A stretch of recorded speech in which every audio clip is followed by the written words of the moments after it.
masih di Invest Time Week CNBC Indonesia dan kami juga masih terhubung dengan Yance Ongko, Marketing Director PT Ciputra Residence. Pak Yance, melanjutkan dialog kita sebelum jeda tadi, Anda sempat tadi katakan terkait dengan salah satu strategi marketingnya ini adalah semuanya via digital begitu ya. Mungkin salah satunya adalah pameran virtual juga. Tapi mungkin yang menjadi pertanyaan, apakah ini sebenarnya efektif begitu dengan menggelar virtual pameran seperti itu?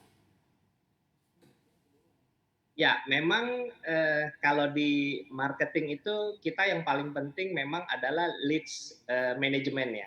Jadi dengan adanya virtual itu tentu saja masyarakat nggak secara fisik ke proyek kita atau ke booth pameran kita, tetapi melalui portal digital. Di mana di situ masukin datanya ya, biasanya adalah nomor handphone atau alamat email.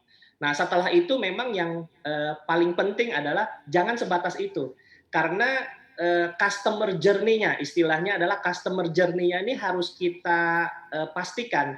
Nah, kami dari Ciputra Group melihat bahwa selama sistem CRM kami, ya, customer relationship management kami baik dan bagus dan siap, tentu saja Ciputra Virtual Expo ini sangat efektif, ya, sangat efektif. Kenapa? Puluhan ribu data ya yang benar-benar meninggalkan nomor handphone ataupun alamat email, artinya kan berminat sama proyek-proyek yang sedang dipamerkan secara virtual. Nah, tinggal tugasnya adalah CRM-nya, leads manajemennya seperti apa.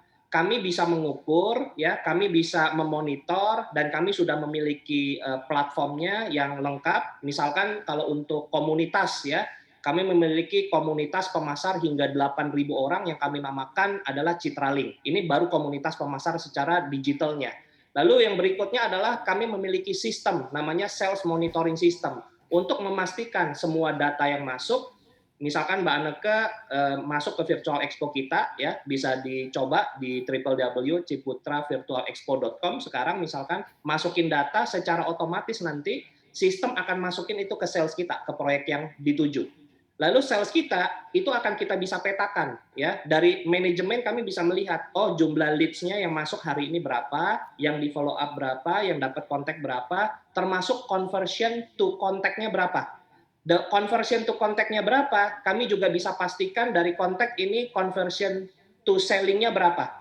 Sehingga kita bisa bandingkan mana-mana penjualan yang berasal dari online, mana-mana penjualan yang berasal dari offline. Sebagai buktinya, kami memappingkan 3 proyek township kami di Greater Jakarta, di Jabodetabek, yaitu kami ambil contoh di Citra Raya Tangerang, Citra Majaraya, dan Citra Senturaya. Sepanjang tahun 2020, ternyata mendapatkan peningkatan penjualan kontribusi dari kegiatan online itu yang sangat meningkat jauh dibandingkan tahun sebelumnya di 2019. Jadi memang bisa dikatakan inovasi di bidang digital ya ini saling menguatkan dengan offline. Jadi saya juga nggak bicara bahwa apakah online itu menjadi satu-satunya cara, ternyata nggak juga. Offline-nya harus kuat, online-nya juga harus kuat. Jadi online sekarang ini adalah memperkuat kegiatan offline kami, gitu kira-kira. Baik, lalu untuk target market sendiri apakah juga ada perubahan? Ya, target market ini ternyata boleh dibilang relatively most likely ya, ini mengalami keunikan ya, keunikan. Kalau kita lihat ini segmen market yang low to end, ini yang paling terkena dampak akibat pandemik ya. Kalau kita bisa bilang ini adalah segmen harga yang di bawah 250 juta. Kenapa? Karena segmen ini adalah sensitif. Ini adalah blue collar ya, labor gitu ya. Jadi isu security job ini menjadi sensitif sekali gitu. Nah, tetapi kita melihat pertumbuhan yang sangat baik itu untuk segmen harga 500 sampai 2 miliar. Jadi ternyata cukup resilient gitu ya. Jadi penopang utama gitu kalau kita lihat. Jadi memang segmennya ini agak mengalami perubahan, di mana yang sebelumnya kita pikir segmen low to end itu kan selalu akan ada marketnya ya. Ternyata adanya pandemik ini justru segmen yang menengah ini yang cukup resilient gitu. Baik, lalu di tahun 2021 yang banyak disebut kalau ini adalah tahun pemulihan begitu ya. Apakah ada rencana ekspansi juga? Ya, Kami tentu masih melihat dengan hati-hati perkembangan di tahun 2021 seperti apa. Tetapi kalau kita melihat potret di 2020, di mana kita percaya untuk semua developer-developer termasuk Ciputra Group ya yang sudah berhasil melewati 2020 dengan baik, tentu saja kami menjadi tim kami menjadi lebih terbiasa beradaptasi dengan situasi pandemi COVID ini. Sehingga di 2021 harusnya cara kerja ya, cara untuk masuk ke market ini kita bisa lebih adaptif, jauh lebih adaptif dibandingkan tahun 2020. 2021 pasti itu bisa jauh lebih baik gitu ya. Sehingga kami melihat di 2021 situasi kelihatannya most likely akan sama dengan 2020, tetapi kami terus optimis. Nah, ekspansi berikutnya mungkin kami akan masuk proyek-proyek baru ya, proyek-proyek baru itu di Kota Malang karena kita melihat Kota Malang ini ada pertumbuhan infrastruktur yang luar biasa. Jadi ada akses tolnya, pembangunan infrastruktur flyover-nya di dalam kotanya. Jadi antara kota Surabaya sama Malang itu sekarang sudah full terkoneksi dengan akses jalan tol. Nah ini tentu kita melihat ada peluang di Kota Malang. Jadi akan ada penambahan proyek baru di Kota Malang. Lalu yang kedua, kami melihat pertumbuhan yang sangat baik di Kota Medan.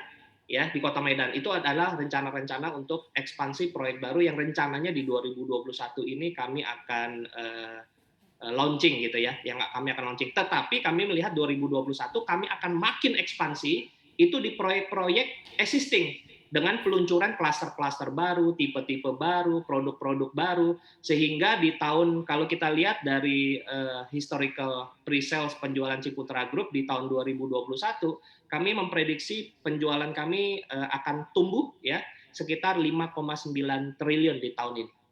Ketika kemarin pandemi di tahun 2020 mulai terjadi begitu, ada proyek-proyek yang sempat terhenti dan sudah direncanakan akan berlanjut lagi di tahun ini? Terus terang kita melihat memang tahun 2020 bukan terhenti ya. Jadi ada beberapa peluncuran mungkin proyek-proyek yang infrastrukturnya membutuhkan pendanaan lebih ya.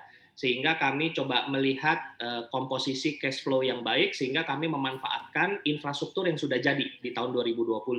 Jadi penundaan beberapa klaster tersebut kita akan lihat di 2021 ada beberapa proyek sebagai contoh di Citra Senturaya ya kami terus akan agresif untuk membangun pembukaan klaster-klaster baru di Citra Majaraya yang sempat kami tunda untuk pembukaan klaster baru. Mulai Q2 tahun ini kami mulai ya untuk membuka lahan baru, klaster baru, infrastruktur yang baru. Jadi kami melihat di 2021 ini kelihatannya potensi marketnya akan bisa bertumbuh dengan baik sesuai dengan adanya insentif dari pemerintah ini ya. Baik, Pak Yance, selain insentif yang mungkin sudah diberikan oleh pemerintah, seperti apa sih kebijakan yang diberikan dari Ciputra juga mungkin untuk mendukung agar calon-calon customer milenial ini bisa lebih mudah lagi melakukan pencicilan rumah begitu atau lebih mudah lagi mendapatkan KPR? Iya, kami sekali lagi sangat mau bersinergi dengan teman-teman di bank, dalam hal ini sebagai contoh dengan Bank BNI, di mana kami melakukan join program, join event ya, lalu juga kemudahan cara bayar tentu saja cicilannya diperpanjang. Sebagai contoh ya, kalau untuk penjualan yang tanpa insentif, yang non insentif itu sebagai contoh DP 5% misalkan, itu bisa dicicil sampai 10 kali misalkan. Lalu ada penjualan ya, misalkan ada free biaya administrasinya, prosesnya dipermudah ya, informasinya dipermudah, bunga-bunganya juga mendapatkan tingkat rate bunga yang sangat rendah. Dan yang paling penting proses nih. Kalau untuk milenial ini kan proses ya, untuk nasabah secara umum juga proses. Kalau prosesnya cepat dengan adanya instant approval, ini kan tentu sangat membantu ya dalam proses transaksi. Aksesibilitas ke KPR itu menjadi salah satu kuncinya yang coba kami dorong dengan Bank BNI juga. Baik, mungkin yang menjadi pertanyaan bagi kaum milenial kan banyak yang ingin memiliki hunian sendiri, tapi kendalanya mungkin DP-nya atau mungkin cicilannya yang terlalu besar. Apa saja nih kebijakan yang diberikan dari Ciputra untuk mempermudah proses tersebut? Ya, kalau untuk kebijakan, down payment ya, untuk mempermudah tentu cicilan yang diperpanjang ya, lalu juga kita melihat, ada diskon ya, ataupun insentif-insentif untuk mengurangi, pengeluaran dari biaya-biaya tersebut. Lalu juga jangan salah, sebenarnya kalau untuk bicara, membeli properti, itu kan ada juga yang namanya, BPHTB ya. BPHTB itu biaya surat-surat. Nah, kami juga bisa memberikan ada keringanan dari sisi free BPHTB sebagai contoh. Jadi BPHTB udah dimasukin ke dalam harga jual sehingga udah nggak perlu keluar lagi biaya surat-surat tersebut gitu. Baik, menarik sekali ya Pak Yance Onggo. Sekali lagi terima kasih atas waktu Anda dialog bersama kami selaku Marketing Director PT Ciputra Residence.